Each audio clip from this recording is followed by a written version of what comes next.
So we want to return to our study of Samson. So we're at the penultimate chapter of Samson. It's the longest story in Judges, in terms of one of the judges. So Judges 15.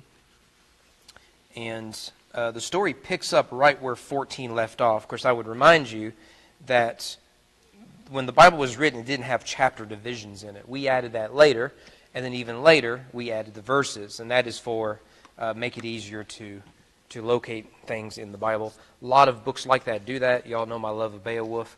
Beowulf, they don't have chapter and verse. They have lines. So you would say line 1055, and it could take you right to where you are. So if you pick up a copy of Beowulf, every 5 lines it'll have an updated number.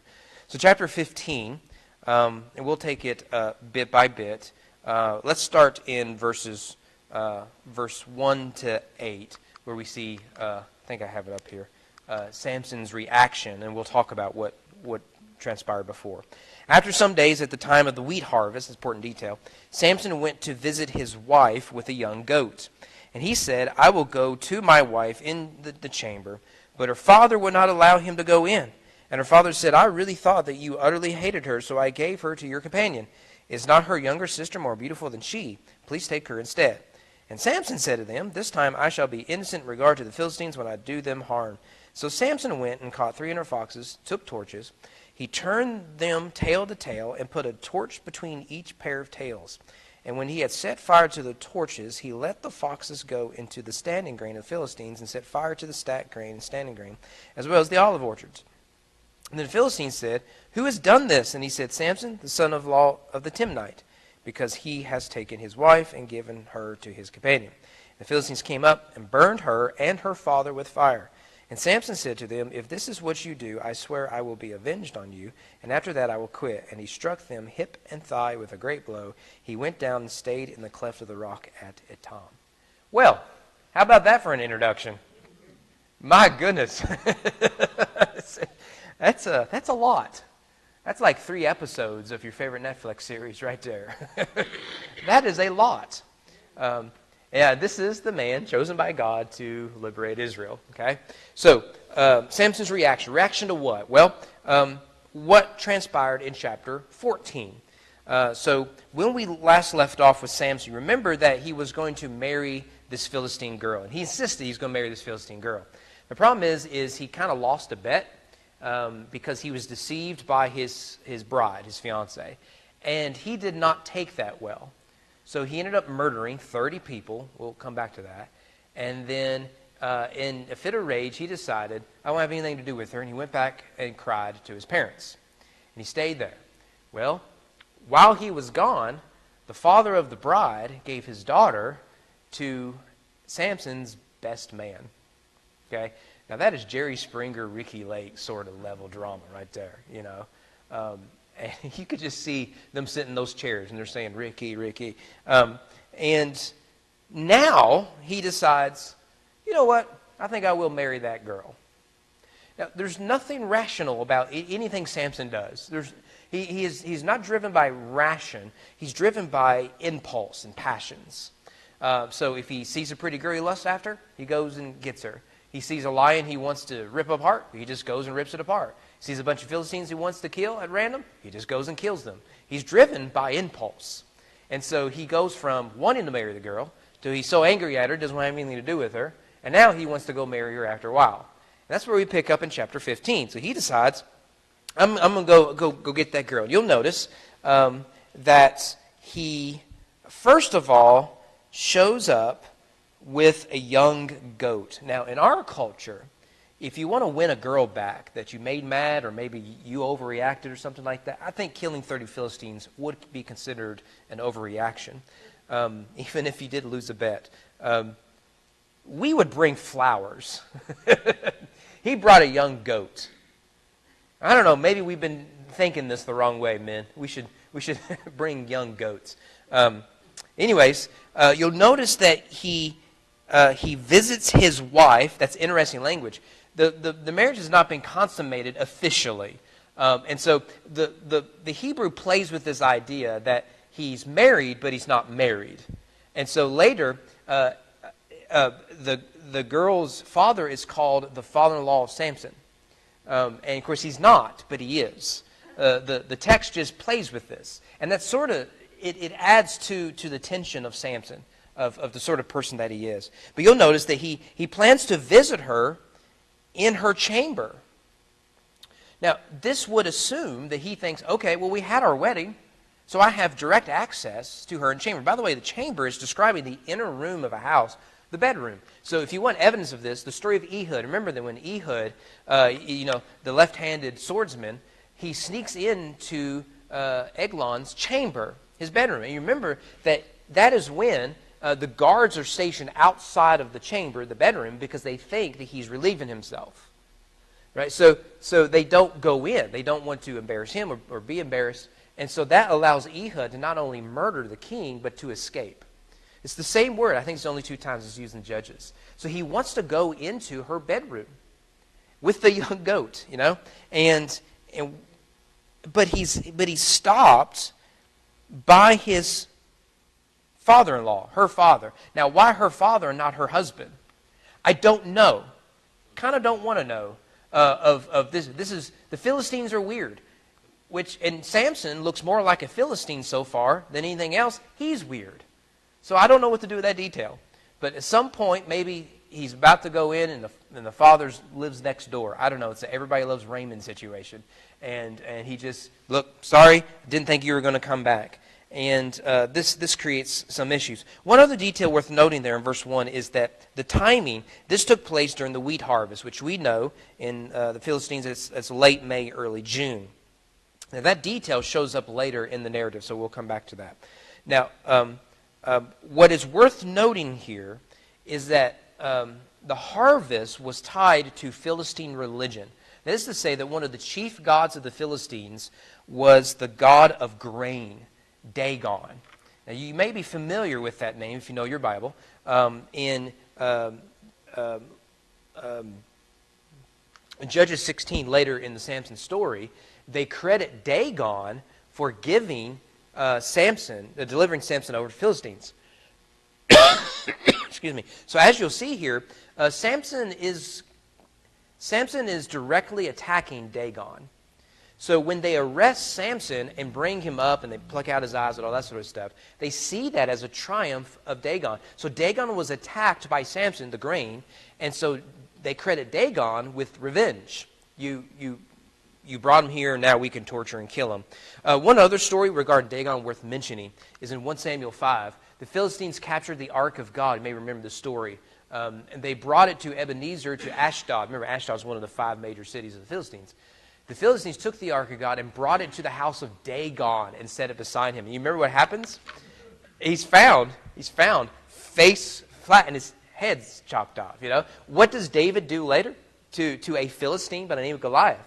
He knocks him in the head. He falls flat on his face, chops his head off. And that's not an accidental detail. So that's just something to keep in back here. What we read is, because we're Americans and we're Westerners, postmodern Westerners, we see the physical aspect of the story. We know of fox and wheat and anger and retaliation. That makes sense to us.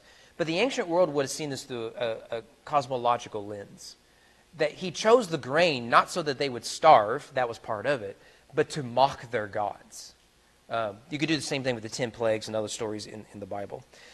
So in verse 2, is the father confronts him, and he tries to make amends. Now, you may look at that and say, that's kind of weak sauce. What the father needs to do, right, he needs to man up and say, look here, Samson, look, you caused all these problems at your own wedding. Of course, the way you acted, I just assumed, one, you're a danger to my daughter, and so I gave her to someone else who keep her safe. But you're missing an important detail. This guy just slaughtered 30 Philistines.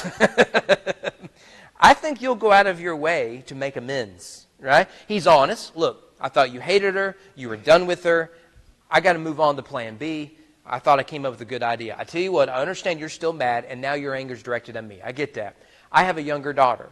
And in the ancient world, daughters are married in the order of their age. So the oldest and then the youngest. Remember the story of Rachel and Leah. Laban uses the excuse, well, you can't marry Rachel because Leah is the older one. So he ends up marrying both. Now you'll notice he describes his daughter as being more beautiful. That word beautiful is an interesting word. The Hebrew word is used, not first used, but prominently first used in Genesis chapter 3 to describe the tree of knowledge of good and evil. It's the word good. Now, in English, we want, okay, this word means good, so it always means good. It's not the way translation works. The word is rather rich. It has a variety of meanings, and one of them is beautiful. Isn't the only place you get this? We've talked about this word before. 1 Samuel 16 describing David, he was ruddy and had good eyes, and he was handsome, okay? So they're describing that he's attractive, but it's the word good. Same thing describe the tree. 1 Samuel 25, the name of the man was Nabal, the name of his wife Abigail, who was discerning and good. And of course, it's not describing her moral character, but her physical attraction. 2 Samuel 11, it happened late one afternoon when David arose from his couch and was walking on the roof of the king's house. You know what's about to happen, right? He saw down on the roof a good woman. But again, it's not her moral character that he is noticing about her. It is her beauty. Esther is described as good. You see it there. A beautiful figure, was lovely to look at. So obviously this is not, again, moral. It is physical. One other one to put this in a very different context. How good or how beautiful upon the mountains are the feet of him who brings good news. Paul will quote this. I think it's Romans 10. How beautiful are the feet of him who brings good news. How good. Well, it has the physical attraction idea, but it's also the moral. So I've got a younger daughter. She is gooder. She is more beautiful. And so how does Samson do? Well, Samson is a rational figure. He thinks about and he realizes, I've contributed to a difficult situation. Maybe I should just be thankful that he's offered me his other daughter, and I'll take what I can get. That's, of course, what Samson did, right? No. Samson goes, I guess I got to kill more Philistines. He's driven by impulse. There's no thinking. Right, whenever you're talking about a fool, fools don't think, they act. They act on impulse, and we are increasingly becoming a nation of fools, driven by our emotions and not our ability to think. So he says there in verse 3, this time I shall be innocent in regard to the Philistines when I do them harm. It's interesting language. Here he seems to be admitting, yeah, I just killed innocent Philistines. Those guys I went up to kill, they did nothing wrong, to me personally. I just had to, pay my debts. And so I killed them. But now he's saying, look, now when I kill Philistines, it's not going to be my fault. Well, I beg to differ. As a general rule, murder is on you. Is that fair? Fair to say? I think Samson does bear responsibility here. There are better ways to respond to this situation. You can say, fair enough, or no thank you. I don't think I'm being unreasonable there. He found a third option. That is, well, I guess I got to go kill a bunch of people. Right? But when he's driven by lust, he can't see beyond those desires. But this is the first time, it seems to be, in the Samson narrative where his struggle against the Philistines is part of a broader narrative of Israel's struggle with the Philistines. This is why this is important to Egypt. So far, it's just been interpersonal relationships. Now it's, okay, Samson becomes a Hebrew, and it's a battle of the Hebrews against the Philistines. And that's really where the story goes from here. For the first time, he's starting to look more like a Hebrew than a Philistine. So what is his plan? He's going to light the tails of animals on fire. Do not let PETA hear this story, okay? They will try to cancel the Bible, just the whole thing. He lights them on fire and sends them in onto the farms, right? It's harvest season. So you can't replant. Right? This will be their food to get them through winter for the next year. This is a terroristic attack. This is a very serious thing. Now, does anyone's Bible say anything other than foxes? Okay. Do you have anything other than fox?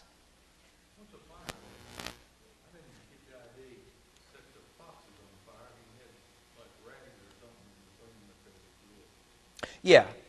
So he has that, but it's it's not light them on fire, I guess, but he's using them as tools to where it's quicker. So instead of him going through this light them, so as they go through their natural progression through the fields, they're leaving behind a trail of fire. Yeah, so he's not lighting them on fire, but it's still abuse to animals. I don't recommend you do that to animals. And I do think there's a risk that they themselves do get caught on fire. Don? Anyone else have jackals?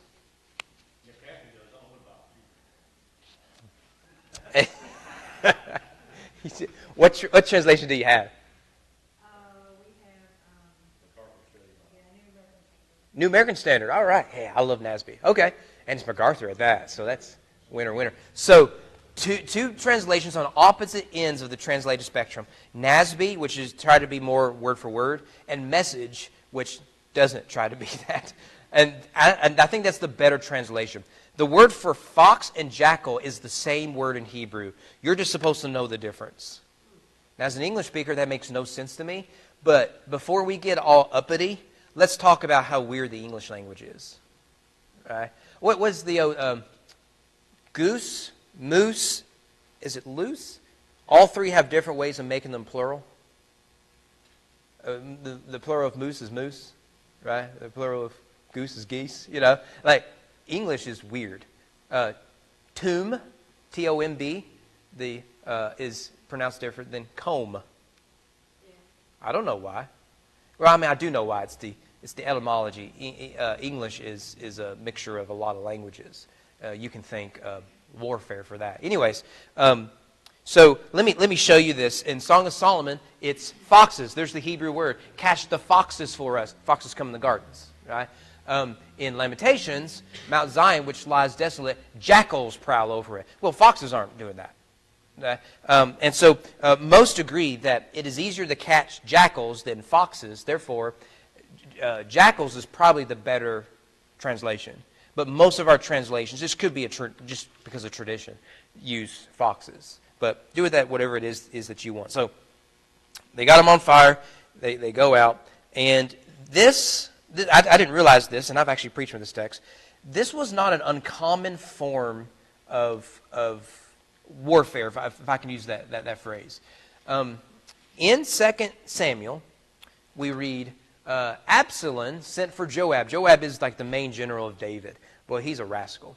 To send him to the king, David. But Joab would not come to him. Right? He just didn't answer his text messages. So Absalom said to his servants, see Joab's field in the next to mine? Go light it on fire. So at least Samson was angry over a girl. Absalom's angry over he's not answering his phone when I call. But it's a similar thing. This was used, and we know in warfare throughout history. What is the Sherman's march to the sea?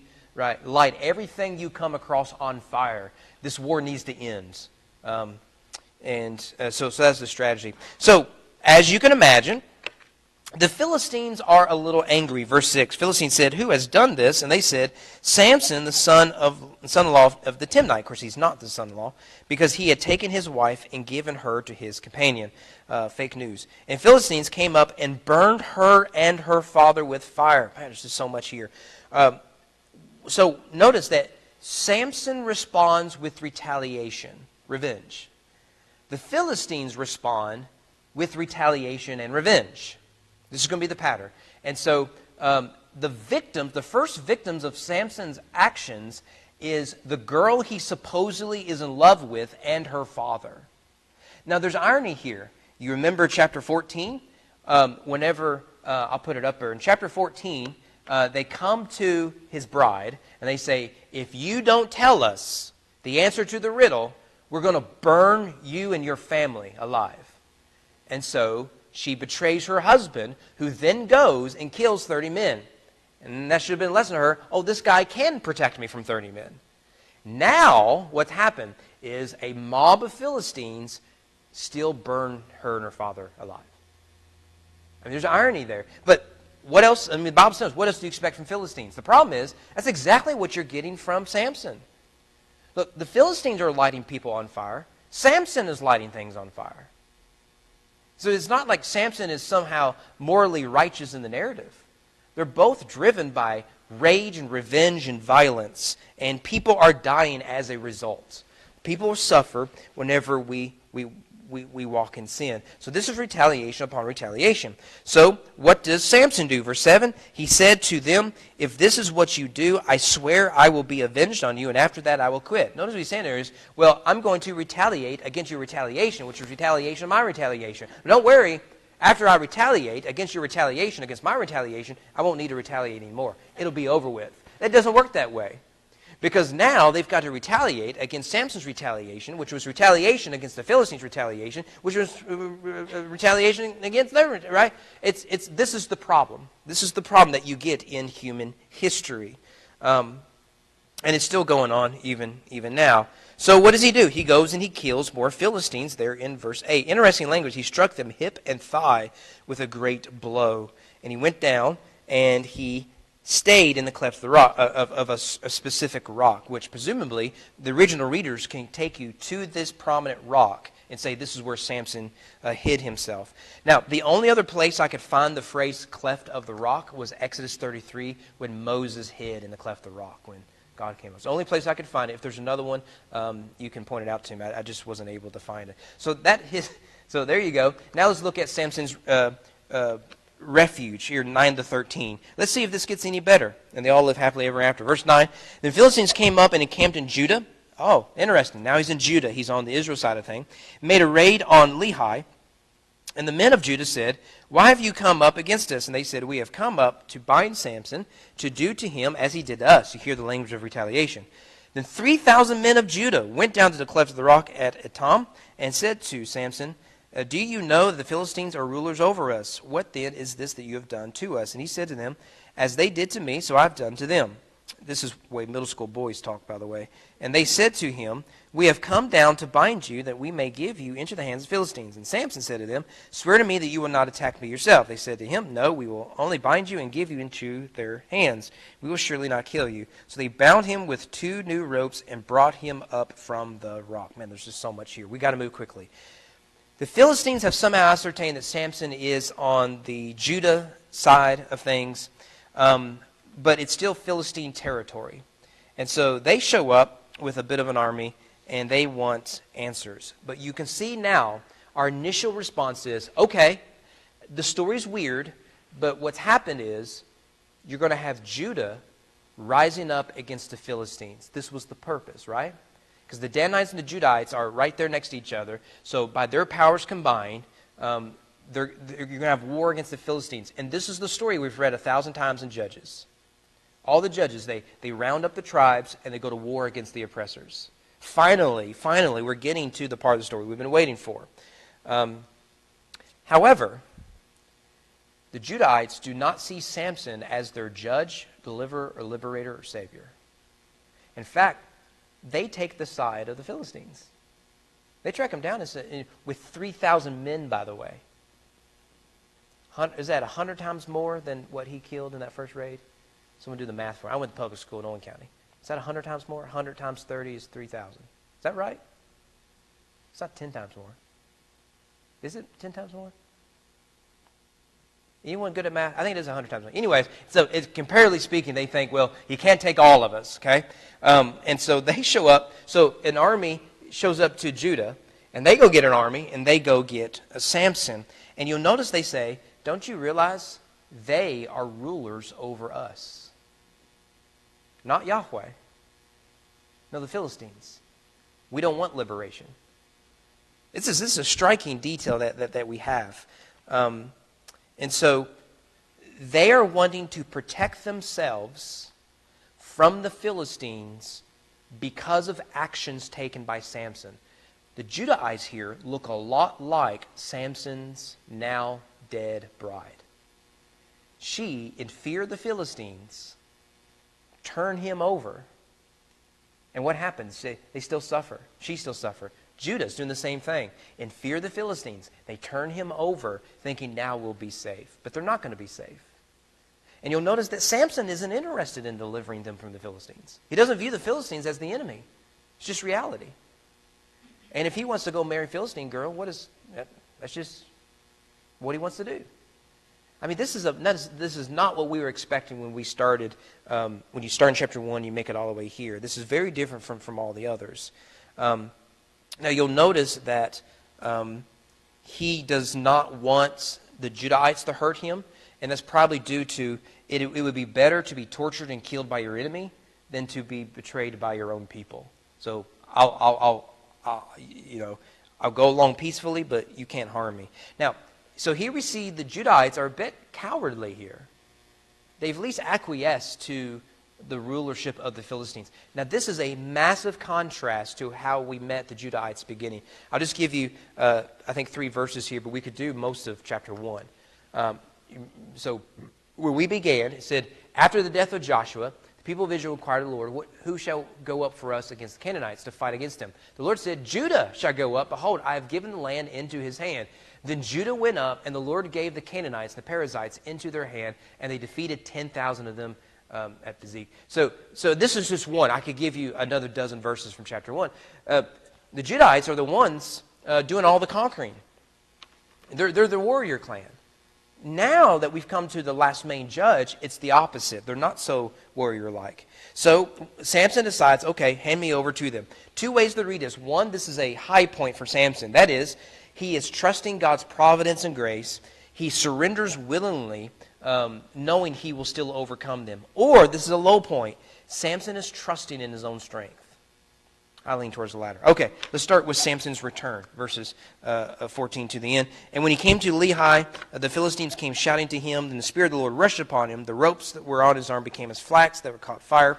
Again, fire reference there again. His bonds melted off his hands, and he found a fresh jawbone of a donkey, put out his hand and took it, and with it he struck 1,000 men.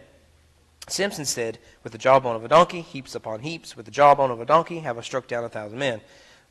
Saul with his 1,000, David with his 10,000s. And Saul, as soon as he had finished speaking, he threw away the jawbone out of his hand, and that place was called Ramoth Lehi.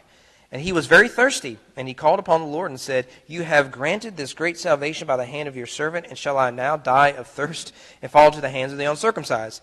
And God split open the hollow place that is at Lehi, and water came out from it. When he drank, his spirit returned, and he revived. Therefore the name of it was called En Hakor. It is at Lehi to this day, and he judged Israel in the days of the Philistines 20 years. Again, a lot here.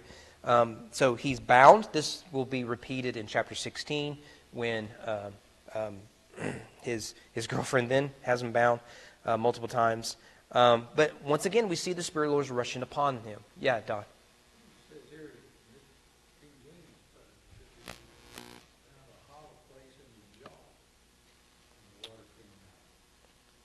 Is that verse 19? Split open the hollow place that is at Lehi. So the jaw of the hollow place? Mm-hmm. It's interesting. Yeah. It's clearly a place that was well known at the time of writing. Yeah, Don. Rock base. Okay, that's interesting. Okay. Yeah. Okay, so this time, now in chapter 16 he'll rip the bonds off of him with his strength, but this time the bonds just fall off of him. That's nice. And so now that he's free, he's going to fight. This is what Samson does. He's like Jephthah like that. He loves a good fight. But he doesn't have a weapon on him. Obviously, if you're going to turn someone over, you're going to check them for weapons. So when he is arrested, if you will, and turned over to Philistines, he has no weapons. So what does he see? He sees the jawbone of a donkey. Now, by touching the jawbone of a donkey, he has broken that Nazirite vow yet again. So remember, he reached into the mouth of the lion. Now he is touching the mouth, the jawbone of a donkey. This guy just can't help himself. Now, this story of slaying 1,000 with the jawbone of an animal is very similar to what we read in chapter 3. Remember Shamgar? He gets one verse in all the Judges. Shamgar, the son of Anath, who killed 600 of the Philistines. Oh, he's killing Philistines. Now, Shamgar is probably a Gentile, a mercenary, hired to probably by the Egyptians originally. And what does he do? Is he kills Philistines with an ox goad, which I think would make a better weapon. But nevertheless, it's a very similar story. Samson's killing 1,000. Shamgar's killing 600. And you'll notice that he responds by singing a song, right? He had a riddle in chapter 14. He's got a poem in chapter 15. And you'll notice here who gets the credit of this victory. With the jawbone of a donkey, heaps upon heaps, with the jawbone of a donkey, I struck the 1,000 men. Now, I think we're to read this in the way that we read the Song of Deborah. Remember, you got this great victory from Deborah, and then you got a lengthy song. So here is Samson with a great victory over the Philistines, followed by a poem, a song. However, if we were to go back to chapter 5, and time's limited, what we would find is that Deborah, in that song, Yahweh gets all the credit for the victory. Over and over again, particularly at the beginning. Samson doesn't mention him. Yeah, look at me. I'm stronger than everyone. I just killed 1,000 of them. You know? And what does he do? After he's done, he takes the jawbone and he just throws it away. I mean, that's kind of cool, actually. It's like every action movie that only guys like. You know the ones I'm talking about. He's, all right, I'm done. You know, he just moves on. Okay, you know, I protected my family from the gangsters or something like that. So it's named Ramoth Lehi, which means jawbone hill. That's a cool name. If I ever can build my own house with like acres of land, I'm gonna call it Jawbone Hill. That's a great name. That is a great name.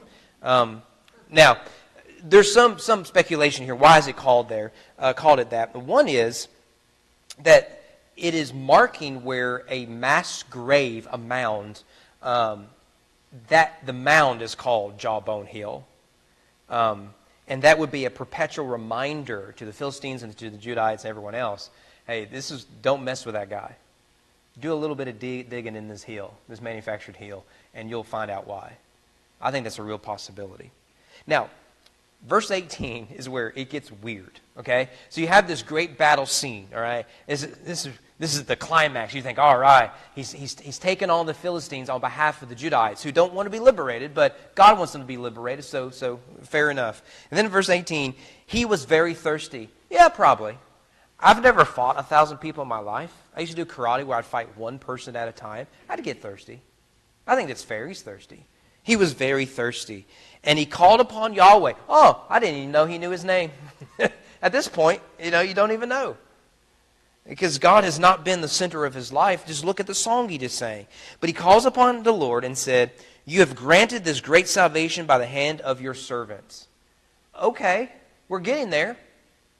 Maybe he's not as selfish as we thought. And here it is. And shall I now die of thirst and fall into the hands of the uncircumcised? Let's wander in the wilderness a while. Yeah. Yep. We're going to get a lot of Moses overtones here with the water coming. So it is like the Israelites. It's like, okay, like we acknowledge what you did in Egypt, pretty cool. But you're just going to let us die of thirst out here? And you got to think of your God like, okay, so if I can send gnats to torture the Egyptians for your entertainment, you think I can handle water in the wilderness? If I can turn water to blood, I can try dry land into water. It's pretty simple. It's a similar trick, And Samson looks like this. In fact, again, if you keep looking at it, God splits open the hollow place at Lehi, and water comes out from it. Now, he doesn't have a shepherd's staff, doesn't do anything. It just happens for him. So you got the reference to the cleft of the rock at the end of verse 8, and now you're getting reference to water coming out to satisfy him in this metaphorical wilderness. And you'll notice that he drank, his spirit returned, he revived. Therefore, he gives it a name, En Hakor, which means The spring of him who called, or supplicant spring. So you got Jawbone Hill. There's a pile of bodies right over there. And over here, what we have is Supplement Spring. It's like I think this is one of only 2 or 3 times he prays. And of course, the last time he prays is when he tears down the pillars. So what are we to make of this? Is he is Philistine through and through. But he's also Hebrew through and through. That's good writing. It's just, we want him to be Hebrew. The problem is that when he looks like a Hebrew, he looks like the Hebrews who are rebelling against God. The Israelites in the wilderness. It's almost like we think the next story he's going to build a calf and try to worship it. So when he goes over the Philistines, he has all the bad habits of the Philistines. And when we see him on the Hebrew side, he has all the bad habits of the Hebrews. And this is the guy that God chooses to liberate them from the Philistines. It's pretty crazy. And you get there, that summary, verse 20. He judged Israel for 20 years. Now, I'm sure they didn't want to mess with him. Now, you'll notice that's half of that generation language of 40. We've talked about those numbers before. So what do we do with this? Okay, chapter 16 is the last chapter. I just got 2 points, and we can call it a day. First thing worth noting is, we skipped that. First point application. Those who live by the sword die by the sword. Jesus said that. In case you didn't know your Bible. I've mentioned this before. Years ago, when the History Channel, the rare time they did history, they did a mini-series on the Hatfield McCoys. And I do this when I really get into a movie or a show based on true events. I often want to go read a book on it that gives you more detailed stuff. So I went and read a really, really good book on the Hatfield McCoys. And it actually helped me think about the book I did about my hometown. And I read that book. Hatfield McCoy, it's a crazy story. I read that book and I thought, oh, now I understand what Jesus meant by that. The way I like to put it, Hatfield McCoy, is those who live by the Winchester die by the Winchester. The story is, you killed my loved one. Now I have to go kill you. But because I killed that person's loved one, they've got to kill me. But now I have to be avenged by one of my loved ones. So they're going to kill them. But now they have to be avenged. And it doesn't end. However, the Hatfield McCoys was not the worst of the feuds in Kentucky in antebellum and post-Civil War Kentucky. Virtually every town had something like this. And I think Breathitt County probably had the bloodiest one. I read one book where it said the feud was so bad it ended only because there was no one else to kill. I mean, and that's basically how it works. It is how Vikings solve their problems. Oh, you raided my village and stole all of our gold. Well, I guess we got to round up the boys, raid your village, and steal all your gold. Well, now they're going to raise up the boys, raid our village, and steal our gold. So we're going to go over there, raid their village, and steal their gold. And memories become long. And this has been the story of humanity forever, and it still is. What changed it is Christianity, where we looked at the cross and said, I think enough blood has been shed. If there is enough room at the cross to cover my sin, there is enough room at the cross for the sin of my enemy. And I don't need to respond with violence anymore. This is the key to peace. And you watch this, that as we go into a post-Christian society, this sort of nonsense is going to return. You're seeing it in the political world right now, aren't you? How many people who are glad that the guy that won the one are now saying, you've arrested, you've put on trial, you've done all this to our side, we've got to do it to you now. And guess what's going to happen in 4 to 8 years when it flips? You've done this to us, now we've got to do it to you.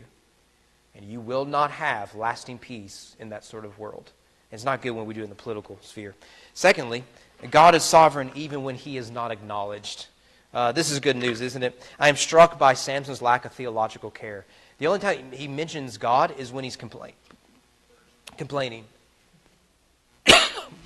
Which is how most people live their lives.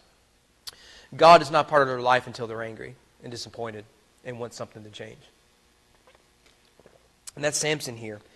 Regardless, he is still used mightily by God for God's good purpose. And it's worth noting, the Judahites do not recognize God is doing this. They don't want Samson to do this. Samson doesn't want to do this. He's not interested in judging Judah.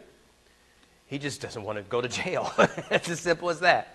So now he thinks, okay, you're retaliating against my retaliation, and we can go down that line.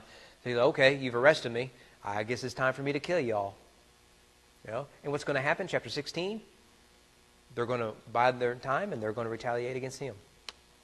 But it is good news to see that God's sovereign care over the affairs of the world still exists even when people, including some of his servants, do not recognize that he is doing that. You remember that God can use pagans for his good purpose as well as he can use believers. He used Cyrus is called the anointed one, the Messiah in Isaiah. And he used Cyrus, a pagan king of the Persians, to liberate Israel. Yeah, Don? Doesn't he say that he uses weak and something? It's in the New Testament about use the least popular people, the weakest and all that stuff. Yeah, that's Paul. Yeah. 1 Corinthians 1, he uses the weak to shame the strong, you know. And then later Paul will say that I will glory in my weakness, for when I'm weak he is strong. In fact, you can read the Bible and the best characters are the weakest characters. Shepherds usually. Abraham, Isaac, Jacob. Now they got wealth and stuff, but they're nobodies. Moses cannot liberate Israel until he's been humbled for 40 years. In fact, Moses tries to liberate Israel by using violence. That's what an Egyptian prince does. You fight, you kill, you war. And it isn't until he's exiled, he becomes a sojourner, that God humbles him and says, no, what I need is not a warrior, I need a shepherd. And that's the pattern. Jesus, you know, middle class, lower class, carpenter's kid. You know, that Caesar didn't know who Jesus was, but it didn't take long before Caesar discovered that little lowly figure that we crucified, he's turning the world upside down. That's the beauty of the Bible, really is. I've got a question about verse 8. Yeah. It almost looks like a discussion of something really cruel, that he mortally wounded him, but he didn't kill him. Yeah, I could not get a lot of information as to what exactly is being described there. The closest connection I can make to anything else in the Bible is the angel of the Lord dislocating the hip of Jacob. Now, I don't know if we were to make that connection or not. It would require more investigation, but... You know, it's steady being hip and thigh, or killed him hip and thigh, but that doesn't really kill you instantly. Yeah. You suffer. I couldn't get a lot of information as to exactly what's being described there. It's a rather cryptic, especially after you went into detail about lighting everything on fire. And you're like, yeah, he did some of the thigh and hip, don't worry about it. But it made him run away. You know, so, all right, any questions?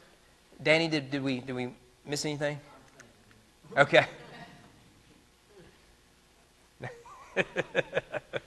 All right. Well, you guys are going to get out early again. We got to stop this habit. I don't like that at all. Mark, will you close in prayer?